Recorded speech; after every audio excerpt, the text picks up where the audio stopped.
우리에게 주시는 하나님의 말씀은 에스겔 12장입니다. 설날 아침입니다. 우리 서로 한번 인사했으면 좋겠습니다. 새해 복 많이 받으십시오. 네. 예. 새해 첫날 아침. 우리는 항상 이렇게 복을 서로 빌죠. 그런데 성경에서의 복은 하나님과 함께하는 삶 그 자체임을 증거합니다. 바라기는 우리 모든 광양제일 가족들 가운데 하나님께서 늘 함께 하시기를 축원합니다. 오늘은 어제 11장에서 에스겔에게 임한 두 번째 환상이 끝나고 나서 하나님의 말씀이 에스겔 선지자에게 임하였고, 또 에스겔은 그 말씀대로 행동을 하면서 예언하는 모습을 보여주게 됩니다. 먼저 에스겔에게 임하신 하나님의 말씀은 하나님의 임박한 진노의 심판을 이스라엘 백성들이 그대로 믿지 않고 경시하는 것에 관한 것이었습니다. 바벨론에 포로된 이스라엘 사람들 중에 많은 사람들이 여전히 하나님의 뜻을 깨닫지 못하고 하나님의 말씀에 귀를 기울이지 않습니다. 하나님은 그들에게 보게 하여 주셨는데 보지 않았고, 듣게 하여 주셨는데 듣지 않았다는데 문제가 있었습니다. 이것은 인간의 죄성 때문입니다. 아담 이래로 인간은 하나님께 계속해서 반역했고 하나님을 피해왔습니다. 예수님은 이렇게 완악한 사람들의 상태를 보시면서 우리가 너희를 향하여 피리를 불어도 너희가 춤추지 않고 우리가 슬피 울어도 너희가 가슴을 치지 아니하였다 함과 같도다 라고 한탄하시기도 했습니다. 인간의 전적인 타락의 상태를 보여주는 것이죠. 그래서 3절에서 하나님께서는 에스겔 선지자에게 행동으로서 경고하도록 하십니다. 함께 3절을 우리 읽어 보겠습니다. 인자야, 너는 포로의 행장을 꾸리고 낮에 그들의 목전에서 끌려가라. 내가 내 처소를 다른 곳으로 옮기는 것을 그들이 보면 비록 반역하는 족속이라도 혹 생각이 있으리라. 전에 예레미야 선지자의 경우에도 하나님의 말씀을 따라 행동으로 이스라엘 백성들에게 하나님의 뜻을 전달했던 적이 있습니다. 포로의 행장을 꾸린 에스겔은 사람들이 보는 앞에서 끌려가는 것 같은 행동을 수행합니다.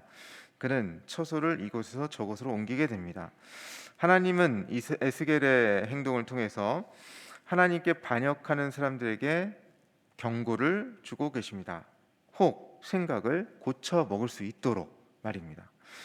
5절에서 성벽으로 표현된 것은 흙벽돌로 지어진 그런 집의 벽을 말합니다. 에스겔 선지자는 이 벽을 뚫고 쫓겨나는 듯 거처를 옮기는 행위를 통해서 하나님의 뜻이 있음을 말씀합니다. 이는 이스라엘 백성들이 포로로 잡혀가게 될 것이다. 이것을 상징하는 것이죠. 6절에서 에스겔은 하나님의 말씀대로 포로 행장을 어깨에 메고 나가며 얼굴을 가리고 땅을 보지 말고 가야 했습니다.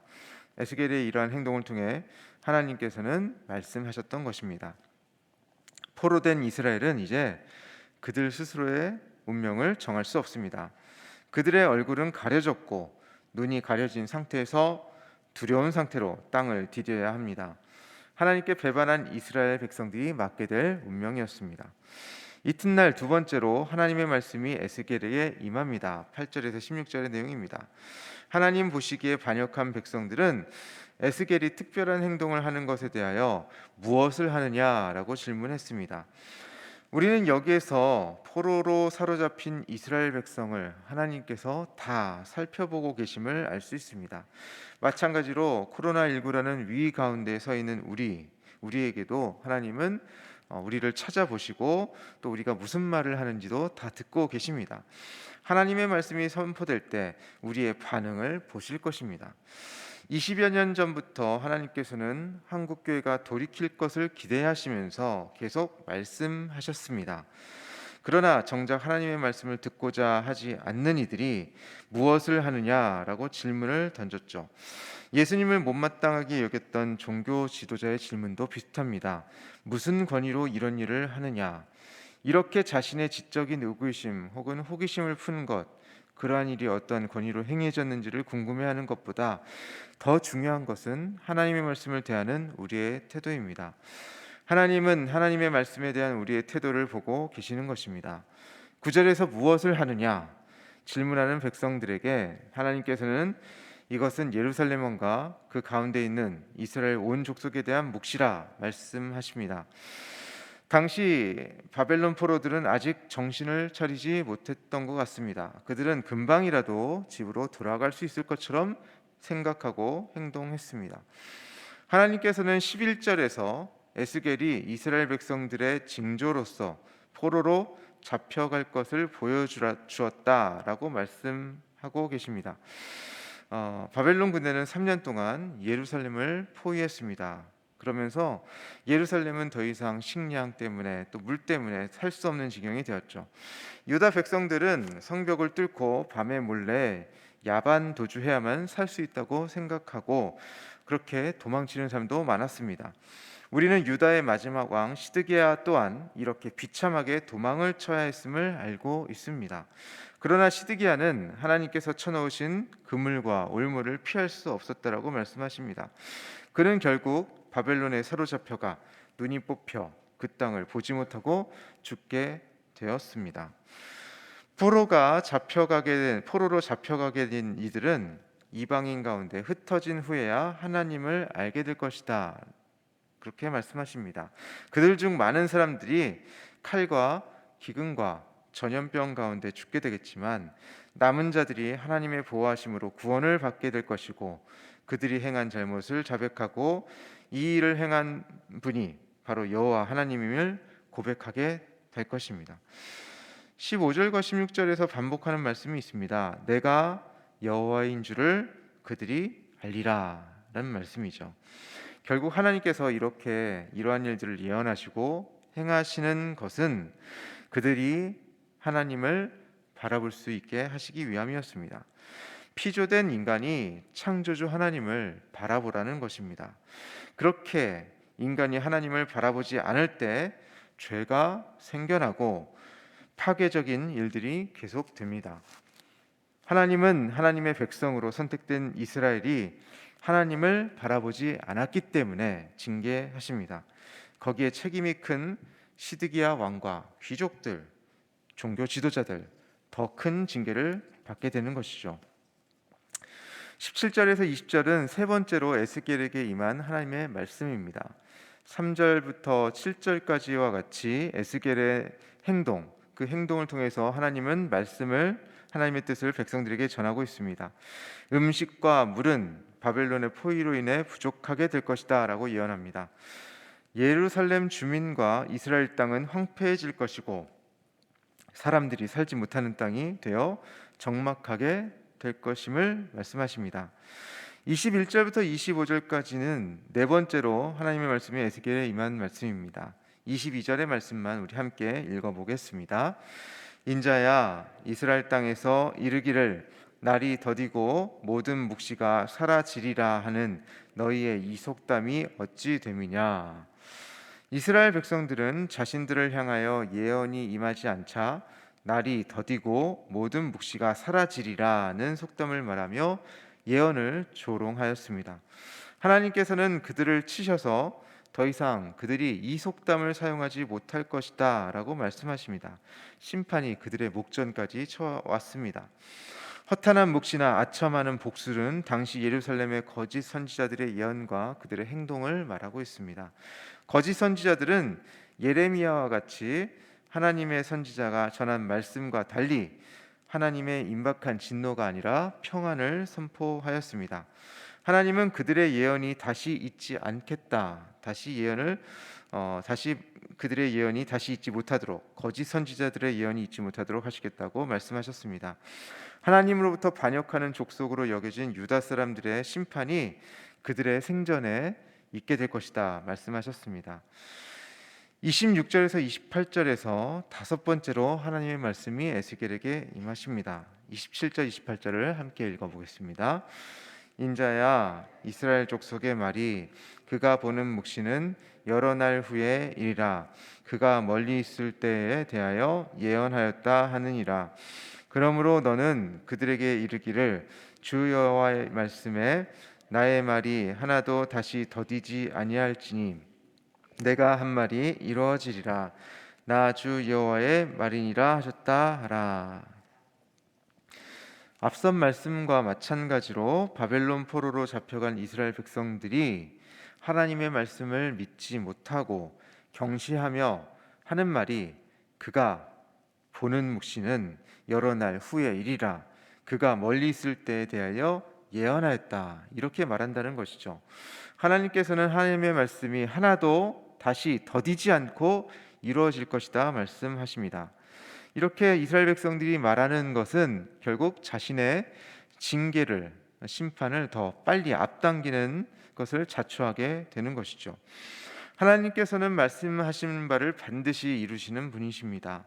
이스라엘 백성들이 느끼기에 하나님의 말씀이 이루어지는 것이 더디었던 것은 하나님이 능력이 없으셔서가 아니라 하나님의 참으심이 크셨기 때문입니다. 마찬가지로 오늘 하나님께서는 우리를 위해 여전히 참으시며 또 그 참으심의 결과로 자신의 아들이신 예수님을 십자가에 담당하셨습니다. 우리의 의가 아니라 하나님의 은혜로 말미암아 우리는 값없이 구원을 받고 그리스도의 백성이 되었습니다. 우리의 모습이 어떠합니까? 우리는 오늘 그리스도를 바라보면서 다시 우리 모습을 점검해야 할 것입니다. 우리는 오늘 하나님의 은혜에 감사함으로 살고 있는지, 우리는 하나님의 뜻대로 이 세상을 살아가고 있는지를 말입니다. 이 시간 하나님께서는 하나님을 바라보며 세상 속에서 그리스도의 향기를 전할 참된 그리스도인을 찾고 계십니다. 무너진 한국교회를 다시 신실하게 세울 수 있는 그런 남은 자들을 찾고 계십니다. 하나님은 우리가 알곡인지 쭉정인지를 살피실 것입니다. 우리가 하나님을 온전히 바라보는 그러한 시선을 잃지 않기를 바랍니다. 우리의 시선이 늘 주님을 바라보며 오늘의 일상을 거룩하게 채워갈 수 있기를 바랍니다.